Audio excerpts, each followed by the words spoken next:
So you talked about how you have problems with your speed. This is a simple drill that you can do. You can do it both ways. You can have a downhill putt, which is what we have set up here, or you can do an uphill putt coming back. What I like to do is I like to put a yardage stick about 3 feet behind the hole. That gives me kind of like a target range as to where I want the ball to end up after I putt.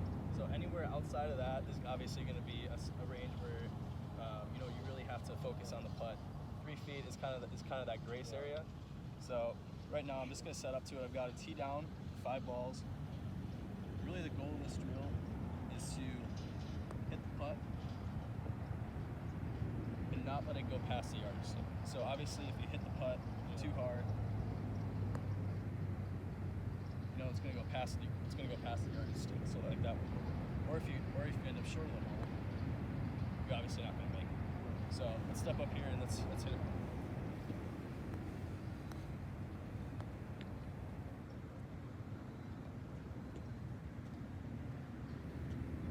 Really focus on keeping the ball within that range.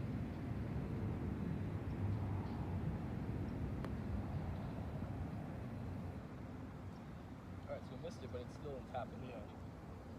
Well, but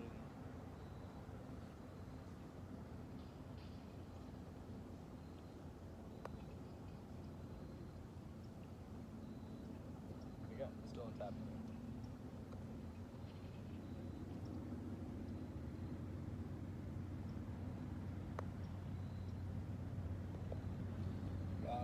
So does that, the visual of that being there, does that help? Yeah. Kind of with the sure. speed? Yeah, Okay. sure. So this is something that you can do on your own when you're practicing putting. This really helped me a lot when I had speed problems. So this is definitely one thing that I would definitely suggest you to do. Yeah, for sure.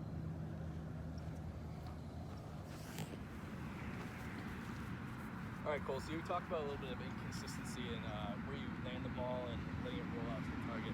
So right now I've got a tee out there based off of what you were chipping. That's about the distance where you were landing it and it was rolling out to about flag high. So let's hit a couple shots and we'll focus on hitting it to around the area of the tee, and then we'll watch it roll out to the target. And we'll continue to do that and build some muscle memories to how far you take it back and how far you bring it forward. Let's hit a couple tee shots and just try to land it in that radius.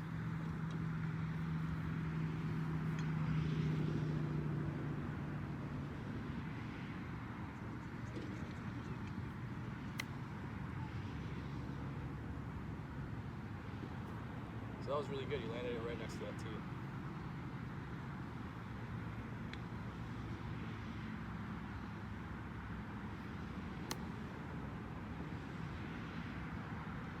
What was different about that one? Just hit it too hard, I guess. Hit it too far. Yeah. It was Too past far, it was past our landing zone, and in result, it landed past the It's hole. not a tackle. Yeah. So let's hit one more, and let's really try to land it next to that tee.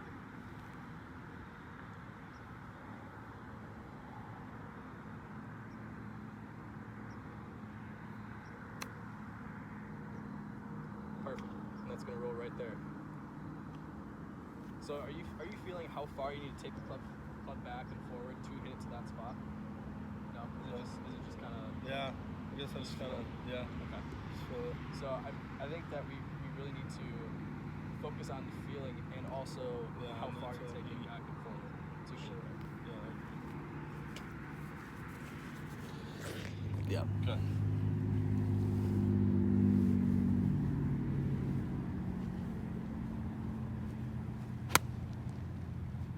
So is that typical miss right there? Yeah. Okay. So I mean, it does look like you're coming up, and there's your path's going left, and your club face is closed, which is causing that hole, and then you're probably gonna draw it a couple times. So we'll get some drills out here. We'll get another towel out here, and we'll focus on getting the path more straight down the line, and have your club face more centered in your back. Okay. All right. Let's get started on that. All right, so we already talked about how this is probably going to be pretty similar to the approach swing lesson. Let me just watch you hit a couple, and then we'll see what's going on here.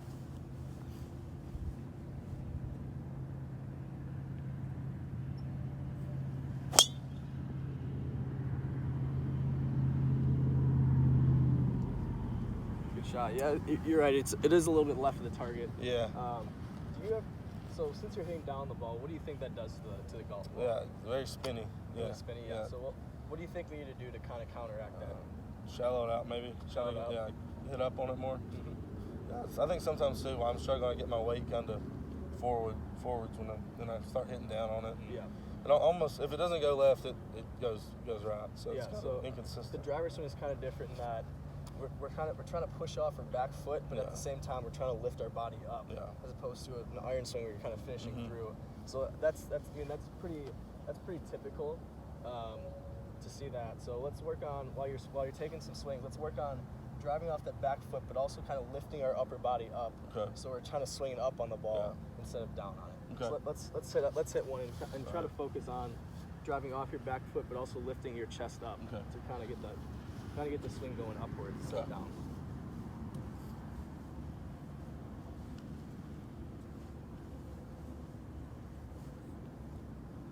There you go.